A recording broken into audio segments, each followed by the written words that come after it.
All right, ever feel like your family gets a little dramatic sometimes? Just a tad. Well, get ready because we are diving into a story that makes all the telenovelas look tame. Think kingdoms ripped apart. Family feuds that echo through history. We are talking about some seriously messed up power plays. It's one of those stories, really, that just proves some things never change, Ambition, betrayal, that lust for power, it's timeless. And yet somehow, after thousands of years, still shocking, right? Yeah, absolutely. And we're going right to the source, 10 Samuel, chapter 16 through 18. This is the story of King David and his son, Absalom. Now, most people, they know David, right? Giant slayer, harp player, kind of a legendary hero. Not the guy who took down Goliath, right? That's the one. But this story, this is a different David. This is David as a father betrayed, a king fighting to survive, a man just torn by impossible decisions. I can't even imagine. Okay, so picture this.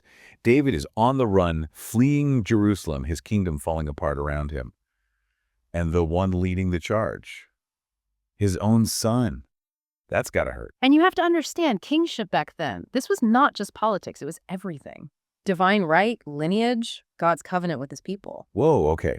So for David's own son to try to take over, that's not just a power grab. It's a full-on crisis. Crisis of faith, crisis of power, everything's up in the air. And we're dropping right into the thick of it. 2 Samuel 16. David's escaping. He's vulnerable, outnumbered. And then he runs into this character, Ziba. And let me tell you, Ziba will make you wonder if anyone can be trusted ever. So, Ziba, he's the servant of Mephibosheth. Now, Mephibosheth is David's grandson. And Ziba, he comes out, all smiles, brings supplies, food, donkeys, you name it. He's putting on a show. Oh, I bet. Playing the loyal subject. Except then, he drops this bombshell. He says Mephibosheth has turned against David, siding with Absalom. Whoa, wait, what? Just throws his master right under the bus. Not just throws him under, he practically reverses and parks on top of him. Yeah. He paints this whole picture of Mephibosheth just waiting for David to fall, ready to snatch the throne for himself. Classic opportunist. When the cat's away. Except Ziba's not a mouse. He wants to be the top cat. And he knows just what to say to get to David, especially now, with David already feeling betrayed. So David buys it. He actually believes this story. He does. He's vulnerable, he's stressed, and boom, he hands over Mephibosheth's property to Ziba. Right then and there. Talk about rash decisions. I mean, was Ziba even telling the truth, or is this like a long con? Well, that's the million-dollar question, isn't it? Yeah. Makes you think about who writes history, who gets believed. And it shows you, even in the middle of a crisis, someone's always looking for an angle. But before we can even unpack that, David has another obstacle, and this one's less about strategy, more about insults. Oh no, who's he run into now? This is where Shimei comes in. And Shimei, he is not just some random guy with a bone to pick. He's from the same clan as King Saul. Remember Saul? David's predecessor. Right. The one he replaced. Exactly. So Shimei, he's carrying this grudge, and it is ancient history, my friend. This isn't just, oh, he stole my parking spot. This is deep-seated resentment. We're talking generations of bad blood here. And when Shimei sees David, well, let's just say he lets it rip. I bet. Give us the rundown. Curses, insults, you name it, he throws it at David, blames him for everything, accuses him of bloodshed, basically says he's getting what he deserves. Ouch. Okay, so on the surface, it seems like just, leftover anger from Saul's downfall. But something tells me there's more to it. Oh, absolutely, because back then, kingship, it wasn't just about who had the biggest army. It was seen as divinely ordained, God's chosen ruler, that sort of thing. So by cursing David, Shimei's not just saying you messed up. He's saying, you've been abandoned by God. This whole rebellion is divine payback. He's tapping into something bigger, questioning David's very right to rule. Wow, that adds a whole other level. It's like, is this fate, free will, or what? Okay, so what does David do? Does he fight back? And that's the incredible part. David's men, they're ready to shut Shimei down permanently. But David, he stops them. He lets this guy just keep yelling curses at him. He does. Picture it. This powerful king, humbled, allowing himself to be berated. Is it weakness? Piety? Strategy? We're talking about a king who knew how to play the game. Right. Got to keep the people on your side.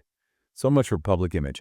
Okay, well, while David's over there dodging curses and questioning everyone's motives, let's not forget Absalom. With David out of the picture, he's waltzing right into Jerusalem, taking control. He's gone from rebellious teenager to, well, he's got a lot to learn about being king. And that's where the real drama begins, because the power behind the throne, that's all about the advisors. And Absalom surrounds himself with some pieces of work, starting with Ahithophel and Hushai. Okay, so 2 advisors walk into a bar. No. This isn't a joke. This is serious intrigue. We'll start with Ahithophel. This guy, he was supposed to be the best strategist in the land, but his advice to Absalom. Chilling. Downright disturbing, really. All right, well, now I have to know. What did he suggest? To truly get it, we need to talk about harems. Now, a king's harem wasn't just, a perk of the job. It was a symbol of his power, his legacy, his right to rule. So we're saying back then, having a harem wasn't just about personal preference. It was a whole power move. Oh, absolutely. It was about legacy, authority, the whole 9 yards. And that's what makes Ahithophel's advice so chilling. He tells Absalom, point blank, sleep with your father's concubines, publicly. Whoa. Okay, that's next level. Talk about a power move. It's not even subtle. It's a giant slap in the face meant to humiliate David, to say, I'm the king now, deal with it. And Absalom goes for it. Seriously. He does, which tells us something about Absalom, doesn't it? This ambition, this hunger for power, it's consuming him. Can't imagine what David's thinking at this point. But okay, we've got this one advisor, Ahithophel, basically pushing Absalom towards the dark side. But then we have Hushai, right? Supposedly David's loyal friend, but he's pledged allegiance to Absalom too. What's his deal? This is where things get really interesting, because Hushai, he's playing a dangerous game. He knows if he openly supports David now, he's toast. Right, got to pick your battles. Exactly. So he pretends to be on Absalom's side, but secretly he's working to undermine him. He's like a double agent. But how do you even pull that off with someone like Ahithophel watching your every move? Carefully, very carefully. And it all comes to a head when Absalom, he wants to prove he's got this whole king thing figured out. So he asks both his advisors for a battle plan. How to take down David once and for all. Classic power move, right? Let's see who has the best plan. So Ahithophel, Mr. Brilliant Strategist, what's his big idea? He lays out this whole plan, swift and brutal, just like we'd expect. Strike now while David's men are weak, scattered. And get this, he even volunteers to lead the attack himself. Oof. Talk about rubbing salt in the wound. Let me personally destroy your father for you. Right. And it's smart, strategically. He's not just thinking about military tactics, he's thinking psychology. Crush David quickly before he can regroup, before anyone even thinks about rallying behind him. Makes sense. So then Hushai steps up, right? What does he counter with? And this is where you really have to hand it to him. See, he can't just openly disagree with Ahithophel. That'd be way too suspicious. Yeah, gotta play cool. So what does he do? He appeals to Absalom's ego, his ambition. Because deep down, Absalom's insecure. He needs this big, glorious victory to prove himself. And Hushai feeds right into that. Oh, 100%. He downplays Ahithophel's plan, says it's too risky. Instead, he paints this vivid picture. David and his men, they're like wounded lions backed into a corner, just waiting to unleash on anyone foolish enough to attack them head on. So basically he's saying, sure, we could attack now, but where's the glory in that? Exactly. He's saying, you want to prove you're the true king. You need a bigger show of force. And what does he suggest? Gather the largest army Israel has ever seen. And lead it himself, of course.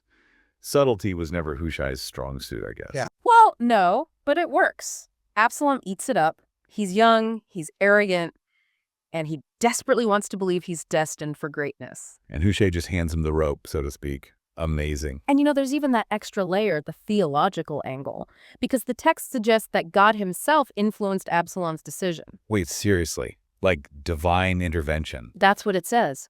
God steered Absalom away from the sound advice toward the plan that would lead to his downfall. Talk about irony, right? The very thing Absalom wants, it's what's going to destroy him. But in the meantime, Hushai's bought David some time, but it's coming at a cost. We're about to have a father and son facing off in a battle that will decide the fate of a kingdom. So here we are, final showdown. Absalom, convinced he's destined for greatness, marches into a battle he thinks he can't lose. But he's forgotten one pretty major thing. A father's love. Bingo. David, he's fighting to reclaim his kingdom, absolutely.